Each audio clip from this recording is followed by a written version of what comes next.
Most riders think newer motorcycles automatically mean better motorcycles. Bigger screens, more rider modes, more electronics, more price. But some bikes from the 2010s accidentally became too good. So good that dealers still struggle to replace them with modern equivalents that feel half as alive. Today we're exposing 15 motorcycles from 2010 to 2020 that have aged so well, they still embarrass brand new machines in reliability, character, performance, and value. And when we reach the top spots, you'll understand why smart riders are quietly buying used instead of new. Number 15, Suzuki V-Strom 650. A lot of modern motorcycles try incredibly hard to look adventurous. Giant touchscreens, radar systems, endless rider modes, marketing campaigns filled with desserts. Most owners will never actually cross. But somewhere along the way, many manufacturers forgot a simple truth. The best adventure bike is usually the one that still starts every morning 10 years later without turning ownership into a second job. And that is exactly why the Suzuki V-Strom 650 earned a level of respect most newer motorcycles are still chasing. At the heart of the motorcycle sat Suzuki's famously dependable 645 cubic centimeter V-twin producing roughly 70 horsepower. But the numbers never captured what made the V-Strom special. The engine delivered its power with a calm, steady confidence that made long-distance riding feel effortless. No sudden surges, no artificial riding modes constantly interrupting the experience. Just a smooth mechanical rhythm that always felt predictable beneath the rider. That balance is exactly why the V-Strom aged so well, while many modern adventure motorcycles became increasingly bloated and software-dependent. The Suzuki remained comfortable, fuel-efficient, inexpensive to maintain, and shockingly durable. Owners regularly push these motorcycles past 100,000 miles with little more than basic servicing, and many riders still describe the V-Strom as the motorcycle equivalent of an old pickup truck. Never flashy, but almost impossible to kill. It wasn't perfect. The suspension felt soft off-road, and some riders complained about wind turbulence. But the V-Strom never pretended to be a hardcore rally bike or luxury tourer. It simply worked every day without drama. New, the V-Strom 650 sold for around $8,000 to $9,000. Today, clean used models from the 2010s usually cost between $4,000 and $6,500, making them one of the best values in the used motorcycle market. If this kind of motorcycle is exactly why you still love riding, don't forget to subscribe to the channel. That support really does help keep these countdowns coming instead of the same recycled bikes everybody else talks about. And while Suzuki perfected practical adventure riding, the next motorcycle on this list did the exact opposite. It arrived loud, aggressive, slightly unhinged, and with an engine so addictive that riders immediately forgave every flaw attached to it. Number 14. Yamaha FZ-09. When the Yamaha FZ-09 arrived during the middle of the 2010s, it felt like somebody inside Yamaha accidentally released a motorcycle the lawyers never approved. At a time when manufacturers were chasing smoother electronics, safer handling, and increasingly polished riding experiences, Yamaha unleashed something completely different. A lightweight, naked bike built around pure chaos, brutal torque, and unapologetic fun. And almost immediately, riders became obsessed with it. At the center of the machine sat Yamaha's unforgettable 847 cubic centimeter CP3, inline triple producing roughly 115 horsepower. But the real magic was never the numbers, it was the personality. The engine exploded through the mid-range with an aggressive surge that made modern ride-by-wire motorcycles feel strangely restrained by comparison. Crack the throttle open, and the FZ-09 felt impatient, rowdy, and gloriously unpredictable, in ways newer hypernakes often sanitize with layers of software. And if you think this motorcycle feels wild, just wait until we reach the Italian machine hiding deeper in this countdown. Because later on at number 4, there's a V4-powered monster that takes this same barely civilized energy and turns it into something so violent, so addictive, and so outrageously loud that many riders still consider it the craziest street bike of the entire 2010s era. But coming back to the FZ-09, part of what made riders forgive all its flaws was how honest the experience felt. The bike never tried to hide its personality behind electronics or artificial refinement. You felt the chassis squirm beneath hard acceleration. You felt the engine pulses through the handlebars. Nothing about the experience felt filtered or distant. Early bikes certainly had flaws. The suspension felt underdamped. During aggressive riding, throttle response could become abrupt, and highway wind protection barely existed. But strangely, those imperfections only made the motorcycle feel more alive. Back when it launched, the FZ-09 shocked the industry with an MSRP under $8,000. Today, clean used examples regularly sell between $5,000 and $8,000 depending on condition and modifications, making them one of the strongest performance bargains on the market. Buyers should inspect crash damage carefully, since many owners rode these motorcycles extremely hard, while cheap tuning modifications and neglected maintenance matter far more than the engine itself. But the FZ-09 proved something the motorcycle industry still struggles to understand today. Riders do not always fall in love with perfection.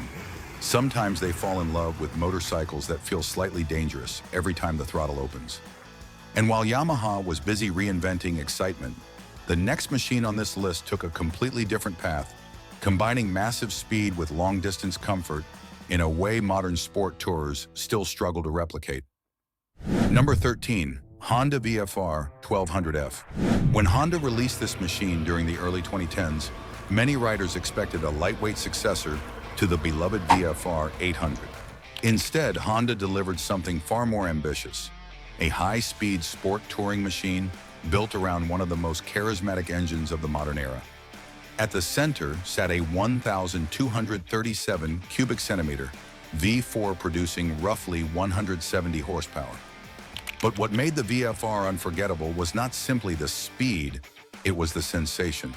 The engine felt smooth and composed while cruising across entire states, yet transformed into something brutally aggressive as the revs climbed.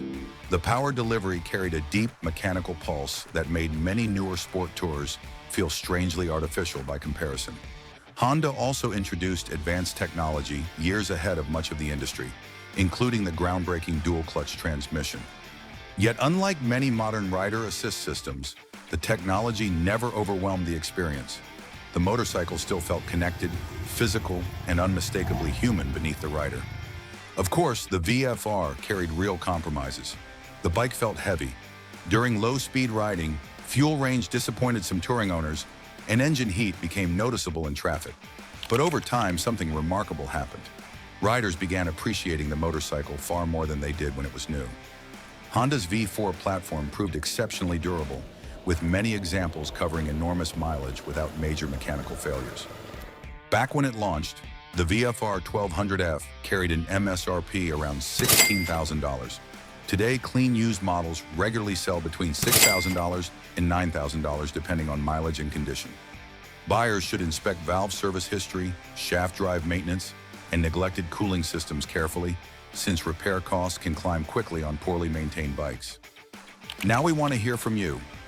Have you ever owned a motorcycle that aged better than anyone expected?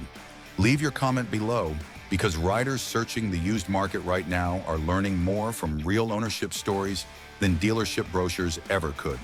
The VFR-1200F offered speed and smooth V, for refinement, but its size felt distant to some riders. That disconnect opened the door for the next answer, a much lighter machine from Britain that reminded riders how addictive a motorcycle can feel when agility, sound, and pure rider involvement matter more than luxury. Number 12. Triumph Street 66675. When Triumph refined this machine throughout the 2010s, it created one of the purest middleweight riding experiences of the modern era. Not because it chased outrageous horsepower or endless electronic complexity, but because it understood something many newer motorcycles forgot. Excitement comes from connection, not software. At the center of the Street Triple sat Triumph's legendary 675 cubic centimeter inline triple producing roughly 105 horsepower. But the real brilliance of the engine was the way it delivered that power. Low revs carried the muscular pull of a twin, while the upper range exploded with the smooth rush of a supersport four-cylinder. The result felt sharp, addictive, and unbelievably alive on real roads. What truly separated the Street Triple from many modern middleweights was balance. The chassis felt light without becoming unstable. Steering stayed precise without feeling nervous. Every throttle input felt immediate and deeply connected to the motorcycle beneath you. Even ordinary rides somehow became memorable. Of course, ownership was not completely flawless. Earlier bikes occasionally developed charging system problems. Suspension on lower trims felt basic, and taller riders sometimes struggled during long highway rides. But once the pavement turned twisty, most owners forgot every complaint immediately. Back when it launched, the Street Triple carried an MSRP around $8,000, while higher spec versions pushed beyond $9,000. Today, clean used examples regularly sell between $4,500 and $7,500, depending on condition and modifications. Buyers should inspect crash damage carefully, since many of these motorcycles spent their lives attacking canyon roads at extremely aggressive speeds. The Street Triple 675 became legendary because it made every ride feel alive. Sharp handling and instant throttle response gave it a personality many newer middleweights still struggle to match. But eventually, some riders wanted more than backroad excitement. They wanted comfort, luggage, wind protection, and effortless, high-speed touring. Exactly what the next Kawasaki delivered. Number 11. Kawasaki Concours 14.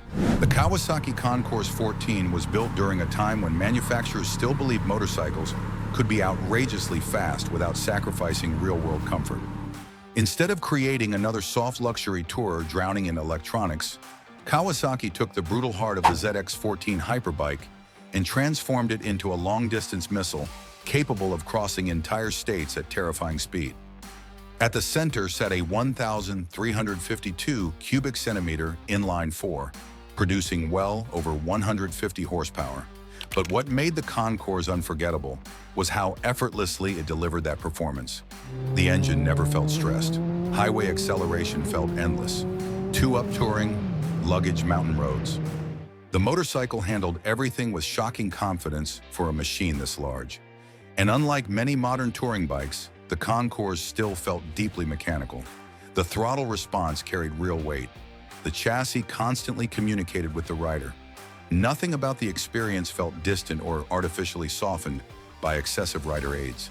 Of course, there were compromises. At over 670 pounds fully fueled, the bike felt heavy during parking lot maneuvers. And early models produced noticeable engine heat in traffic. But once the road opened, the Concours transformed into one of the greatest high-speed touring motorcycles of its generation. Reliability also became legendary. Many owners pushed these machines beyond 100,000 miles with minimal issues, thanks to Kawasaki's massively overbuilt engine platform and durable shaft drive. Back when new, the Concours 14 carried an MSRP around $14,000. Today, clean used examples regularly sell between $5,500 and $9,000 depending on condition and mileage. But some owners eventually wanted something with no compromises at all. Pure speed, pure technology, and pure superbike performance. That demand led directly to the next BMW. Number 10. BMW S1000RR. The BMW S1000RR did not quietly enter the superbike world. It arrived like a detonation. Before this motorcycle appeared, BMW was barely part of the modern leader bike conversation. Japanese manufacturers dominated performance. Ducati controlled exotic prestige, and most riders never expected BMW to build one of the most important superbikes of the entire generation. Then the S1000RR arrived and changed the rules overnight. Powered by a 999 cubic centimeter inline four, producing nearly 200 horsepower, the BMW delivered acceleration so violent that early test riders genuinely struggled to believe how usable the motorcycle still felt. That was the real breakthrough. The S1000RR combined terrifying speed with remarkable stability, approachable handling, and electronics advanced enough to help riders without completely isolating them from the experience. And that balance aged beautifully. Modern superbikes now rely on increasingly aggressive rider assist systems, predictive algorithms, and layers of digital intervention that sometimes make the riding experience feel strangely clinical. But the early BMW still feels intense. The throttle response remains immediate. The upper rev range feels savage. The chassis constantly communicates exactly what the motorcycle is doing beneath you. Of course, ownership required attention. Early bikes experienced recall campaigns, switchgear issues, and expensive electronics when neglected. But long-term durability proved far stronger than many riders expected from a high-performance European machine. Back when new, the S1000RR carried an MSRP around $14,000. Today, clean used examples regularly sell between $8,000 and $14,000 depending on mileage and history. If these bikes are reminding you how good the 2010s really were for motorcycles, this is a good time to like the video. We have a lot more machines that are still hiding in the used market for prices that honestly make no sense anymore. And while BMW pushed performance technology into the future, the next motorcycle on this list earned its reputation through something far simpler: unstoppable durability in places where reliability matters far more than horsepower ever will. Number 9. Yamaha Super Tenere. The Yamaha Super Tenere may be one of the greatest examples of a motorcycle quietly earning respect over time. When it first appeared during the early 2010s, many riders ignored it completely. It was not the lightest adventure bike, not the fastest, and certainly not the flashiest beside Europe's high-dollar ADV machines. But while newer motorcycles became increasingly overloaded with electronics, the Super Tenere built a reputation for something far more valuable: absolute dependability. Powered by a 1,199 cubic centimeter parallel, twin producing roughly 110 horsepower, the Yamaha was engineered for riders who actually travel serious miles. The shaft drive reduced maintenance, the low-end torque felt effortless on highways, and the upright ergonomics made long-distance riding surprisingly comfortable. Back when it launched in America, clean models started at roughly $13,900. Today, well-kept examples usually sell between $6,500 and $10,000, making them one of the smartest adventure bike bargains on the used market. Over time, owners pushed these motorcycles beyond 100,000 miles with surprisingly few serious mechanical failures. Yes, the weight feels noticeable off-road, and the suspension lacks the sharp precision of newer flagship ADV bikes. But while modern adventure motorcycles increasingly resemble luxury computers, the Super Tenere still feels built for one thing above all else: surviving the journey. But reliability alone does not satisfy everyone forever. Some riders eventually miss the emotion, the sound, and the feeling of a motorcycle with real attitude, which is exactly why attention shifts toward the Ducati up next. Number 8. Ducati Monster 1200. The Ducati Monster 1200 represents something modern motorcycles are slowly losing: mechanical emotion. When Ducati released it during the middle of the 2010s, this was not a motorcycle designed to feel safe, quiet, or overly refined. It was built to deliver attitude. And more than a decade later, many riders still believe it offers a stronger emotional experience than brand new naked bikes loaded with electronics. Powered by a 1,198 cubic centimeter Testastretta L twin producing roughly 135 horsepower, the Monster delivered brutal low-end torque with a deep mechanical pulse that made every throttle input feel dramatic. The chassis stayed aggressive, the engine sounded alive beneath the tank, and the entire motorcycle felt physical in a way many newer machines no longer do. Back when it launched in America, the standard model started around $13,500, while premium versions climbed beyond $15,000. Today, clean, used examples commonly sell between $8,000 and $13,000, depending on condition and service history. Of course, ownership still demands commitment. Heat and traffic can become intense. Maintenance costs remain higher than most Japanese motorcycles, and neglected valve services quickly become expensive. But strangely enough, those imperfections became part of the Monster's identity. But intensity has trade-offs. Constant aggression and expensive ownership can wear riders down over time. That fatigue created demand for the next answer: a motorcycle from Japan that went completely against industry trends by proving simplicity, smoothness, and timeless design could still outperform complexity. Number 7. Honda CB1100. The Honda CB1100 feels almost rebellious in today's motorcycle industry.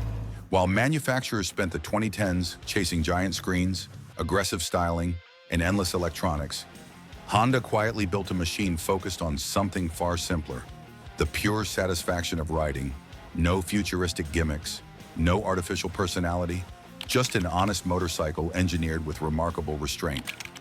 At the heart of the CB sits a 1,140 cubic centimeter air-cooled inline 4, producing roughly 88 horsepower. But this motorcycle was never obsessed with top-speed bragging rights. The real magic came from the smooth power delivery, relaxed ergonomics, and mechanical warmth that made every ride feel effortless. The throttle response stayed natural, the engine felt beautifully balanced beneath the rider, and the exposed cooling fins gave the bike a timeless presence. Many modern retro motorcycles struggle to imitate authentically, when new American pricing started around $10,000, depending on trim. Today, clean used examples usually range between $6,000 and $9,500, and demand remains surprisingly strong among mature riders searching for long-term ownership simplicity. But for riders addicted to adrenaline, calm eventually starts feeling too restrained. And in Austria, engineers built exactly that: a naked motorcycle so brutally fast it forced the entire segment to rethink what street bike even meant. Number 6, KTM 1290. Super Duke R. The KTM 1290 Super Duke R did not arrive trying to behave politely. It arrived to terrorize the naked bike world. When KTM unleashed this machine during the middle of the 2010s, riders immediately realized something had changed. This was not a comfortable street fighter pretending to be aggressive. It felt genuinely unstable in the best possible way, earning the nickname the Beast almost instantly. Powered by a 1,301 cubic centimeter V-twin producing roughly 177 horsepower, the Super Duke R delivered brutal acceleration with a violent surge of torque that made ordinary road speeds feel completely unhinged. The throttle response felt immediate, the chassis reacted with shocking urgency, and the engine pulsed beneath the rider with raw mechanical aggression. Many newer hypernakes now struggle to replicate authentically. Back when it launched in America, pricing started around $17,000. Today, clean used examples commonly sell between $9,000 and $14,000, depending on condition and maintenance history. But living with that level of intensity every single day is exhausting for many riders. Long highway stretches, passenger comfort, luggage capacity, and real-world touring practicality were never the Austrian machine's strongest qualities, which is exactly why experienced riders searching for the next chapter started gravitating toward a motorcycle built not to dominate short bursts of adrenaline, but to conquer endless miles with frightening efficiency and legendary durability. Number 5. Yamaha FJR1300. Some motorcycles spend years chasing attention. The Yamaha FJR1300 earned something much harder to achieve: long-term respect. While manufacturers flooded the 2010s with increasingly complicated touring motorcycles loaded with giant screens, radar systems, and endless electronic features, the FJR quietly kept proving that real-world excellence never goes out of style. Powered by a 1,298 cubic centimeter inline 4, producing roughly 145 horsepower, the motorcycle delivered brutal highway acceleration while remaining smooth enough to cross entire states without exhausting the rider. But the real brilliance came from balance, shaft drive, durability, excellent wind protection, dependable reliability, and surprisingly sharp road manners made the FJR feel engineered for riders who genuinely use motorcycles instead of riders impressed by technology brochures. When new, most models sold for roughly $15,000 to $18,000, depending on trim and generation. Today, clean used examples commonly range between $6,500 and $11,000. But living with that level of intensity every day can become exhausting. That hunger for emotional chaos points directly toward the next machine, an Italian V4 monster that turns superbike insanity into one of the most addictive street motorcycles ever created. Number 4. Aprilia Tuono V4. Some motorcycles impress riders with speed. The Aprilia Tuono V4 attacks something far more addictive: emotion. When the Tuono arrived during the early 2010s, it completely shattered expectations for what a naked motorcycle could become.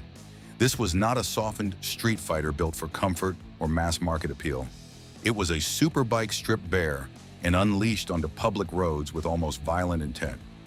At the center sat Aprilia's legendary 65-degree V4 engine, producing between roughly 160 and 175 horsepower, depending on generation. But the real obsession came from the experience. The intake howl, razor-sharp throttle response, and explosive acceleration made the motorcycle feel alive beneath the rider in a way many modern performance bikes no longer do. Even with traction control and electronic rider aids, the Tuono never felt filtered or overmanaged. When new early models started around $15,000, while factory versions climbed significantly higher. Today, clean used examples usually range between $8,500 and $15,000 depending on condition and maintenance history. Ownership can involve expensive valve services, electrical issues, and heat management concerns, so service records matter enormously. But eventually, some riders began missing the drama. They wanted noise, danger, and emotional chaos again. And for years, Japan's Next 750 formula quietly achieved that balance better than almost anything else in motorcycling. Number 3, Suzuki GSX-R 750. The Suzuki GSX-R 750 survived while entire supersport categories slowly disappeared. And that alone says almost everything about the motorcycle.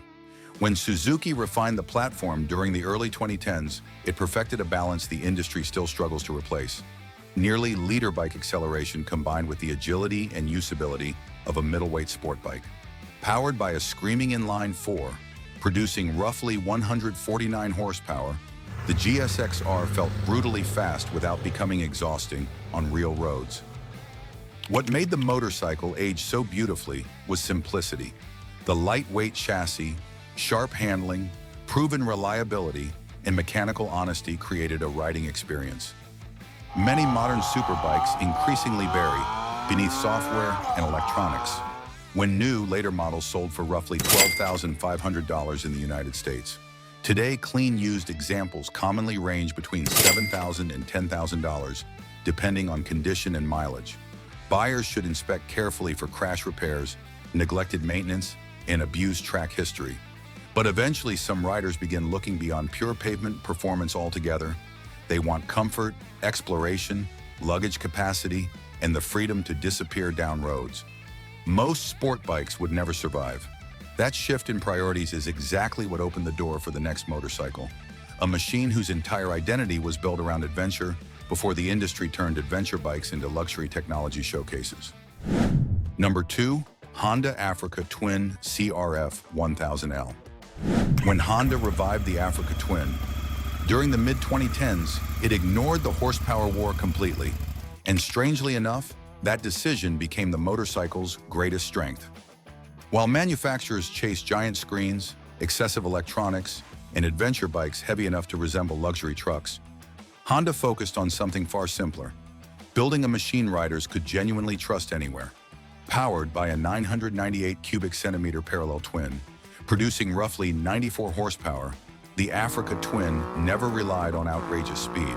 Instead, it delivered smooth torque, predictable control, and remarkable balance across dirt roads, mountain highways, and long-distance touring.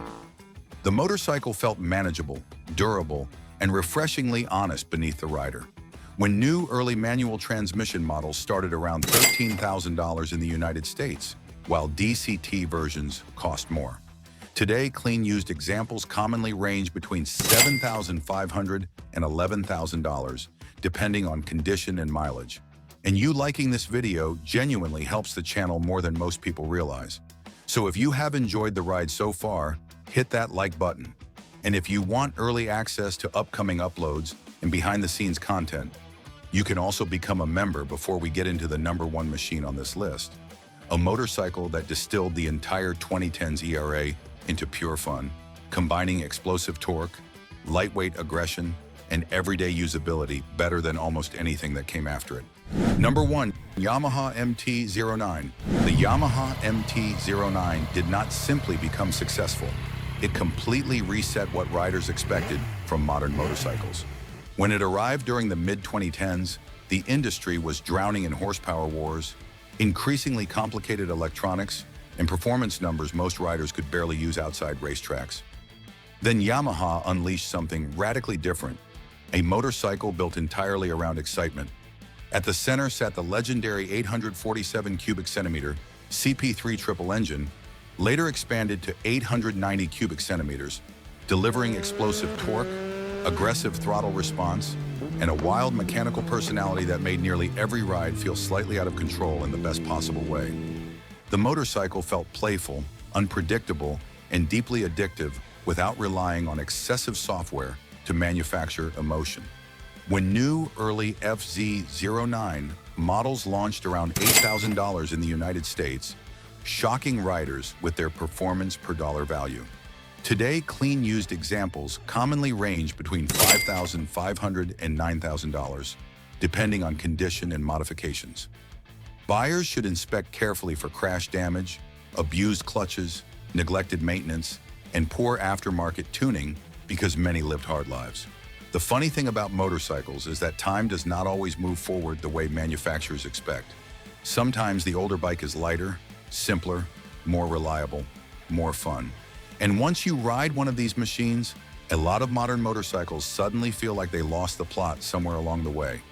Which brings us to the next video, and trust me, that one makes this countdown look restrained. Click the next video and keep the road trip going, subscribe and join the tribe. And if you want early access to future uploads, become a member. And before you head out, do not forget to like the video.